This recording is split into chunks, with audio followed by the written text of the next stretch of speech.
Quiet, please. Right, I just wanted to thank all of you for coming tonight to share the special occasion with Jackie. And I know that some of you have gone to considerable effort, thanks, to get here tonight. So I really appreciate that, thank you. I'd also like to thank my children for their help. Well done, Aidan, for actually managing to keep a secret.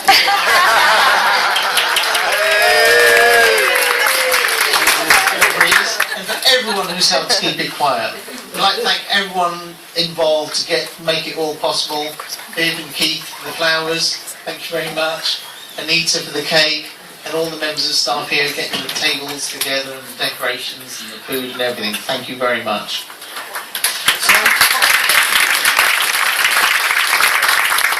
The short notice that some of you have had, it's been really difficult trying to keep it quiet, and apologies to those of you that were only told about it at the last minute. If I have missed anyone that you think should have been here, just don't tell them. I hope you've all had plenty to drink, by the way, so that you actually laugh at the bits that are meant to be funny. And I know one or two of you have had to endure a couple of my ramblings in the past, especially my long-suffering children. So, for that reason, I'm going to make sure that this is particularly long. It's been really tricky, really, trying to track down all of Jackie's friends. She's so warm and friendly. Chats to everyone all the time. Her friends is forever increasing. She starts talking to people in the most unusual places all the time. For example, I probably could have invited about half a dozen checkout girls from Tesco. And at least 3 homeless hobos from Bognor. And their dogs. But I had to draw the line somewhere.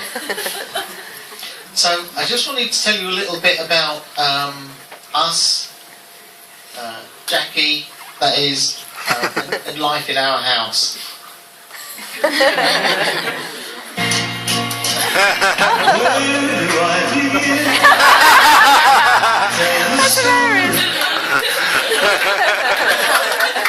We actually met at Bishop Otter College, which is now Chai University. But unfortunately, I actually wasn't her first love. That honour went to Donny Osmond. She was mad about him. He had his posters all over a wall. She used to sleep with his picture. She believed she was actually going to marry him. Which was a bit sad, really, for a university student in her mid-20s. Anyway, poor old Donny lost out in the end to a better man. Jackie first caught my eye about 25 years ago. When I saw her, I thought,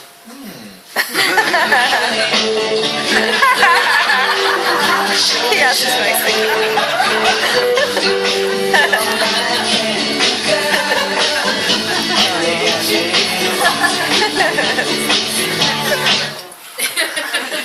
But in those days, subtlety and tact weren't really in my repertoire. In those days, I was probably a bit more of a...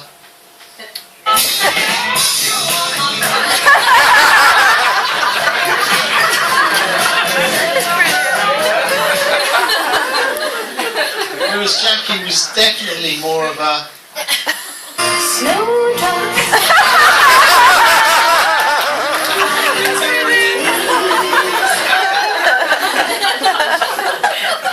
She used to go out of her way to avoid the sports studies people, which was what I did.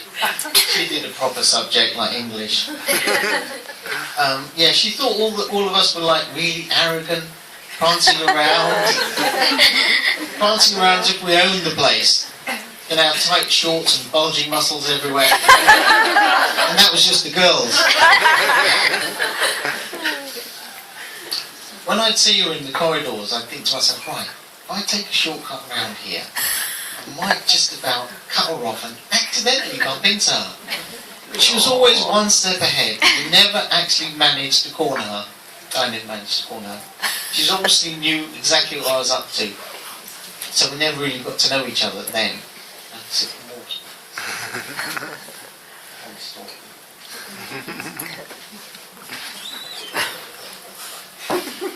Anyway, a couple of years later, we actually met in town, and I was really surprised that she recognised me and even bothered to talk to me. This was the day before you could add random people on Facebook and mobiles and stuff like that. So somehow I had to extract her number from her, which I managed to do after a short conversation. And then it was the question of, when do you call? One day is obviously way too keen, and 2 days. I never knew how to work out those things. But anyway, eventually I got around to calling her, and Linda answered the phone. I said, "Oh, hi Linda, it's Annie here, is Jackie there?" I passed the phone to Jackie, and Jackie said, "Who?" So she came to the phone and said, "Oh, hi Jackie, Annie here." And she said, "Who?" I thought, this is not a good sign. Should I put the phone down now, pretend it was the wrong number, or persevere? And I persevered, and luckily, I'm glad I did. So I said in the end, Anil, the short, dark, funny-looking guy with a big nose. Funnily enough, that's when she remembered. So, more out of sympathy and guilt, really, we arranged to go out. And it didn't go too badly at all. We actually became good friends. We used to meet regularly, go out all the time, go out for days out. And we just became really good friends. And we even went on holiday together, which was interesting, because if we went to book into a B&B or something, people would just assume that we were a couple and say, "Double rooms?" And I'd go, Jackie would jump in with, no, 2 singles. But it was just platonic. And I was a real gentleman. Nothing ever happened. But that all changed. On New Year's Day, 1991, I was living in the house with my good friend Paul, and we had a New Year's Eve party. And being the gentleman that I was, I let my good friend Jackie have my room, and I was going to sleep on the sofa. So I thought it's only polite to bid my guest good night and see that she's comfortable. And really, that's when it became non-platonic. I just wanted to cut it off. It's a bit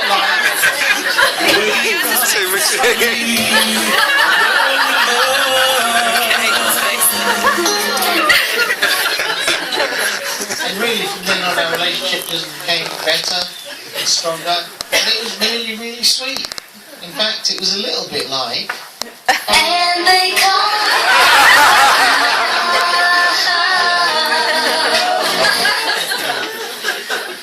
Mind you, I still had a bit of the sports studies in me, and I was still a little bit...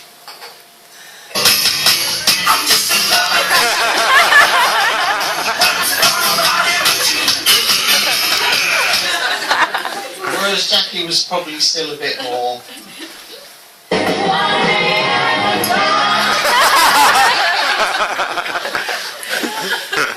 But we did get on very well. We never argued at all. Mind you, made up for it since. And we just continued to get on really well. Anyway, a few years later, Joshua suddenly appeared from somewhere, and we decided to marry.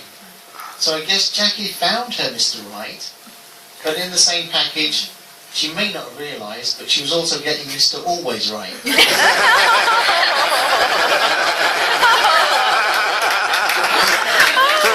Not only that, but I hope she does realise now that with Mr. Right and Mr. Always Right, she was also getting Mr.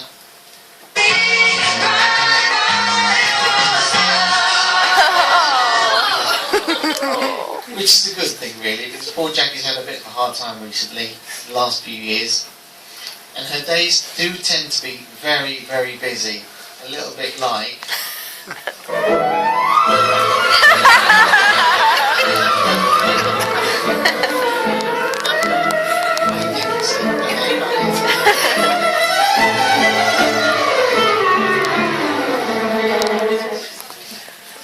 And sometimes at the start of the week, I know she wakes up and she doesn't want to get out of bed. She dreads the thought of everything she's got to do and what lays ahead of her. And I know sometimes she's thinking, I don't like Monday. Ooh.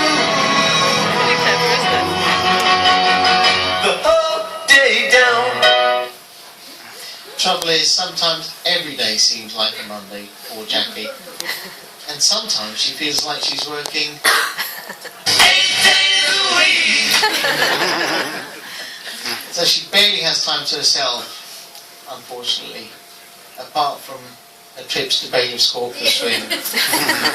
Oh, and her book club. Oh, 2 book clubs. And coffee mornings with her friends. Oh, and lunch with her friends. Oh, and when she sees Kathy every week. But when she's at home, one of her favourite pastimes is housework. Dirt and grime don't stand a chance in our house. Armed with a bunch of spray and a cloth, she turns into...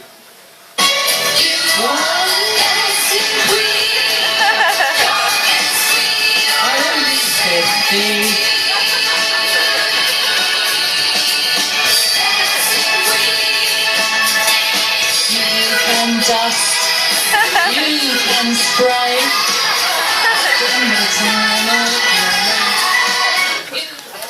Dusting queen, sorry. That's right. So, when she gets into a room, every conceivable surface will be blasted. And then she's like a whirlwind whizzing around with her cloth. Finally, when everything's gleaming, she closes the door behind her with that satisfied look on her face. And she's thinking... Another one bites the dust. Another one bites the dust. Mind you, it's a bit of a hazard to going straight after she's finished. Because all the fumes and the haze get into your eyes and lungs. You need a blooming face mask and goggles to survive it. In fact, there's only one worse hazard in our house. That's going to the toilet straight after I've been. So from one of her favourite activities to one of her not so keen activities, probably fair to say that the kitchen is Jackie's least favourite room in the house.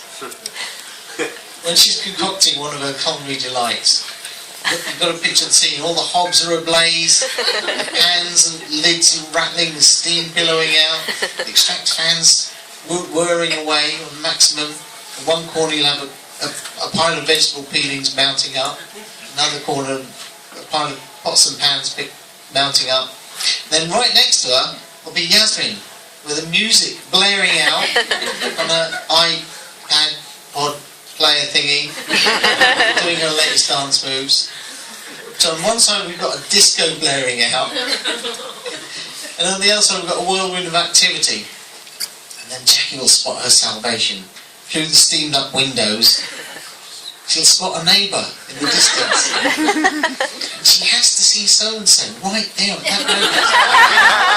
She's got to go. It's critical. So she'll shout, back in 5 minutes, then muttering some... as she's going out the door, but you can't hear her because she's already out the door by the time she's finished what she's saying. And then she'll have a bit of time for her favourite activity.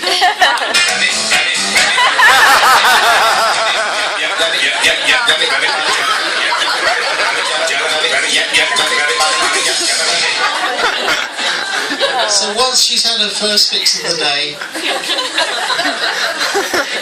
she'll be ready to face the dreaded kitchen again. So after about half an hour she'll return. And by this time the scene in the kitchen is a bit like...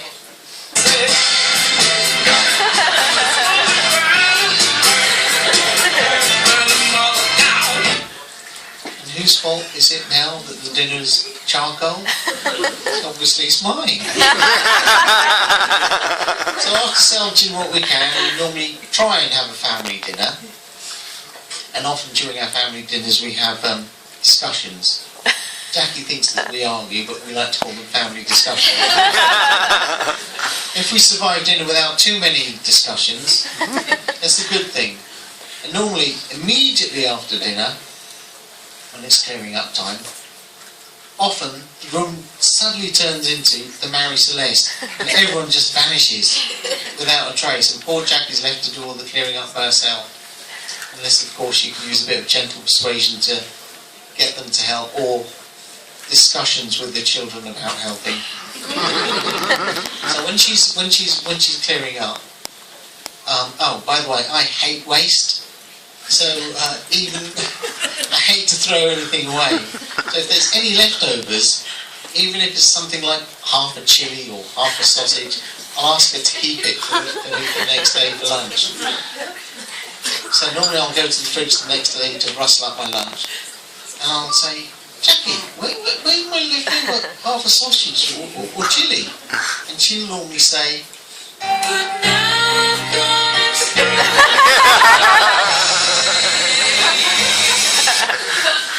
at which point I'll be fuming, and I'll turn into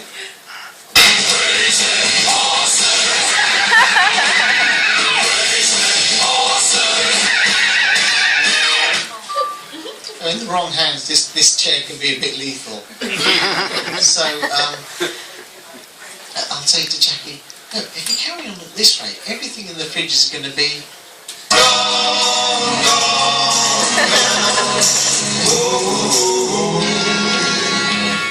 and the children will have even more to moan about not having enough food and stuff.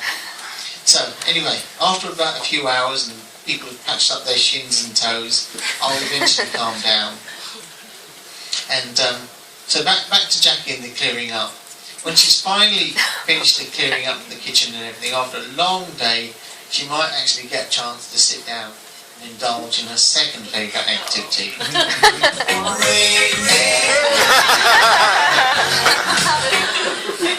Except she prefers white wine, I can think of it. So she'll be in front of the TV, but she can't sit still just with a glass of wine. She has to do something.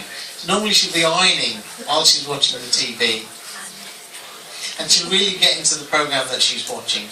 And typically, just as she's getting into it, one of us will dare to go in the room and breathe heavily, click a door shut, just at the crucial point when everything in the programme was going to be revealed.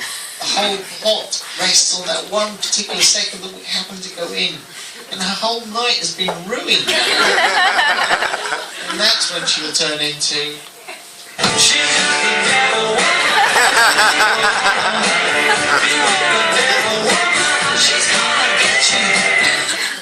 so then we need to stay clear of her for a couple of hours until she calms down.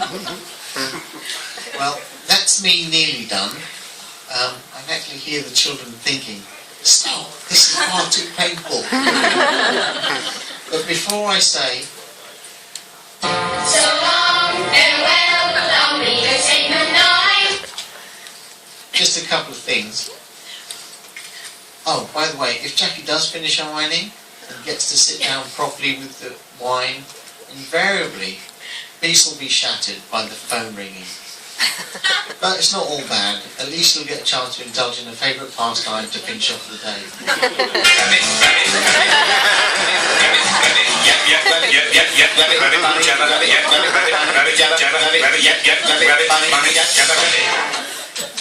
So, Jackie, the children and I would just like to say to Jackie,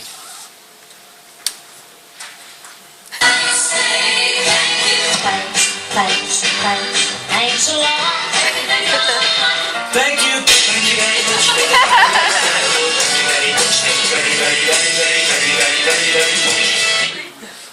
in case you didn't get that, that was thank you. Thanks for your help, your support, and everything you do for us. Yeah, one last message, finally, from me to Jackie.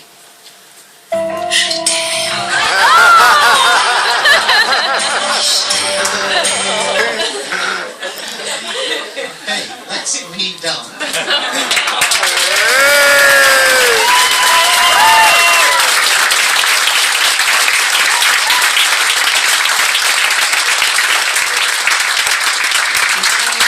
Before we raise our glasses, there's just a quick message to Jackie from someone that couldn't make it tonight. If Joshua's got the thing queued up, we'll just see that coming through.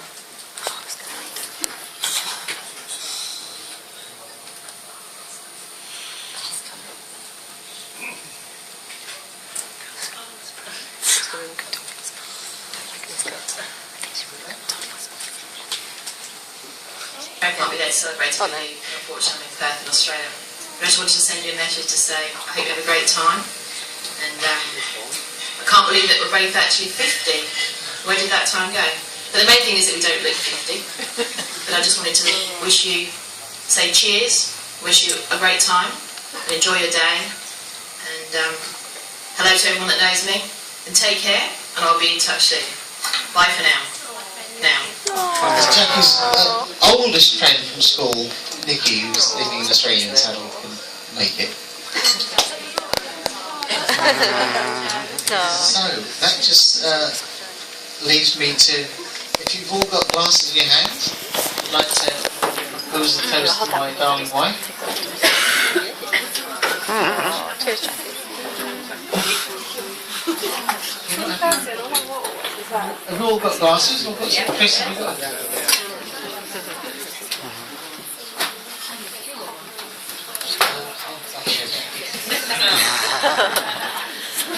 Okay, so we can all. Oh, thanks, Grant. Yeah, thank you. So if you'd all like to raise your glasses. To Jackie! Happy birthday! Happy birthday, Jackie! Happy birthday!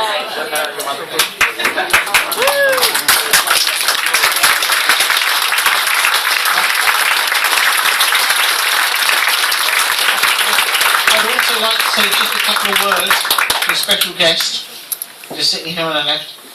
Leave it here, it's you. To Brian.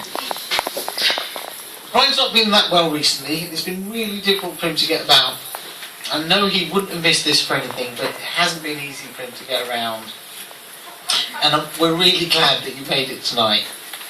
I just want to say how proud we all are of you, Brian. I'm only your son-in-law and I'm really proud of you. And I know that Jackie, Daryl and Lorraine are incredibly proud of you and feel privileged to have you as a father.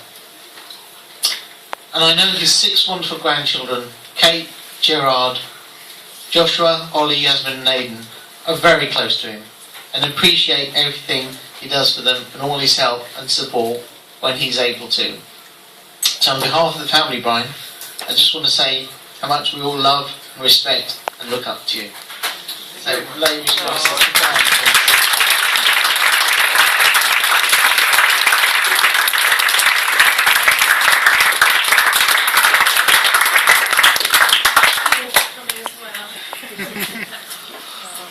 thank you.